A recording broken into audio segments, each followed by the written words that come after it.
You might not have heard yet, but filmmaker Alejandro G. Iñárritu is working on a sequel to The Revenant, the gritty 2015 survival drama that earned Leonardo DiCaprio his first Oscar. Yep, The Revenant 2 is in the works. And according to reliable sources, DiCaprio is set to return as Hugh Glass, the 19th century frontiersman who somehow cheated death after being mauled by a grizzly and left for dead. We don't know much about the plot just yet, but there's definitely room to keep going. Hugh Glass's real-life story didn't stop after the events of the first film.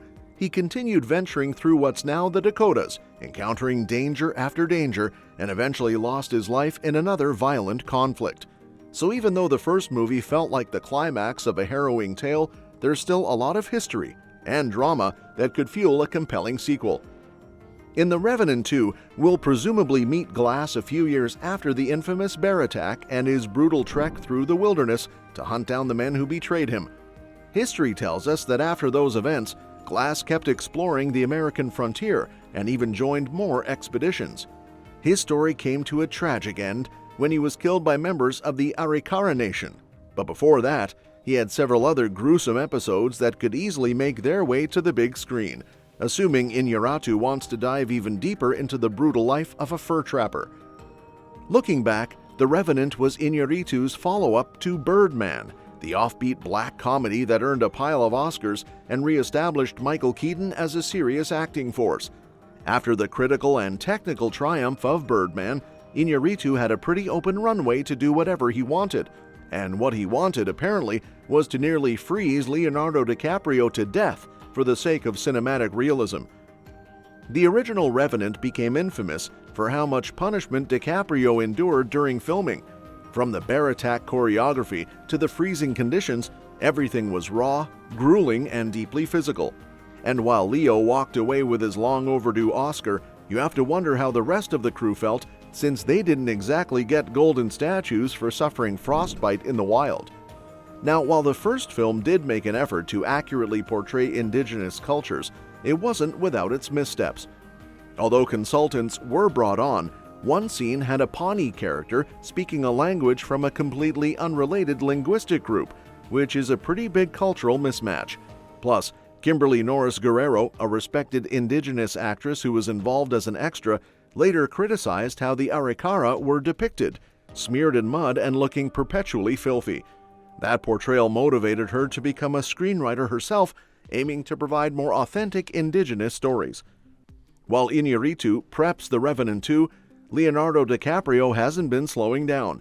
After starring in Killers of the Flower Moon, his sixth collaboration with Martin Scorsese.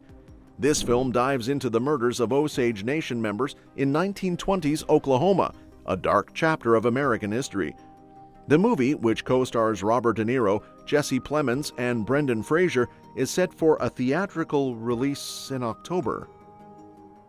Back to The Revenant, DiCaprio's Oscar-winning portrayal of Hugh Glass may have been grounded in historical events, but the story itself strays pretty far from confirmed facts. The movie was based loosely on Michael Punk's 2002 novel, which in turn drew from early accounts of Glass's life, accounts that were probably exaggerated. Since Glass left no personal journals or written records, it's hard to say what really happened on his long walk back to civilization after the bear attack. What we do know is that Glass was a real person, that he did survive a vicious grizzly mauling, and that he lived for several years afterward. One of the biggest dramatic liberties taken in The Revenant was the inclusion of a half-Pawnee son, Hawk, who didn't actually exist. In real life, Glass wasn't driven by revenge over his son's death. Instead, he reportedly wanted his prized rifle back, something that John Fitzgerald had taken when he abandoned him. Speaking of Fitzgerald, Glass did eventually catch up to him, but rather than killing him, as the movie suggests, he let him live. Why? Well, by that time, Fitzgerald had joined the U.S. Army. If Glass had exacted his revenge, he likely would have been arrested and possibly hanged. However, he did manage to get his rifle back, which offered at least some closure. The movie's version of their final confrontation, a bloody hand-to-hand battle ending with Fitzgerald floating downstream to his doom, is pure Hollywood. It makes for a more dramatic ending, sure, but it's not how things really played out. So what did Glass do after all that? Believe it or not, his career as a frontiersman continued. He returned to trapping and trading, and even spent some time on his own in the wilderness. At one point, he was reportedly shot in the back with an arrow during another violent run-in with Native American warriors. Eventually, he started working with the U.S. Army as a hunter, supplying meat to soldiers stationed at Fort Union in what's now North Dakota. Later on, he settled in Montana at Fort Cass, which was becoming a key trading post in the West. That's where he began what would be his final journey into the wild. In 1833, Glass and two companions were hunting near the Yellowstone River when they were ambushed by around 30 Arikara warriors. Even though the area was generally considered safe, all three men were killed, scalped, and robbed. It was a brutal end, but sadly not an uncommon one for those blazing trails across the American frontier. While The Revenant ends with Glass disappearing into the snow-covered wilderness, his fate left somewhat ambiguous, the real story had a definitive, if tragic, conclusion. Glass's name lived on thanks to his unbelievable endurance, and that one bear attack became legend. But most of what happens in the movie after that attack is fictional, crafted more for emotional impact than historical accuracy. Now with The Revenant 2 in development, it'll be interesting to see how Iñárritu continues Glass's story. Will he lean more into fact this time, or stick with the cinematic storytelling that made the first film so compelling?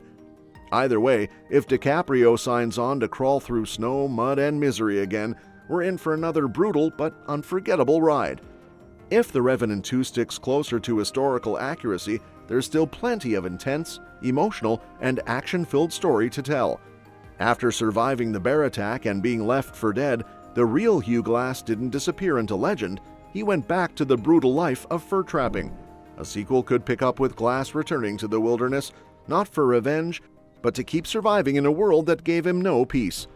Glass continued to work in dangerous territories, particularly around the upper Missouri River.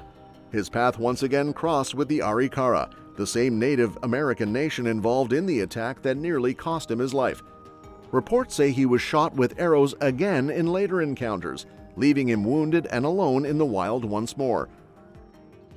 Instead of trying to top the bear attack, The Revenant 2 could be a meditation on legacy, survival, and the toll of living with scars, inside and out.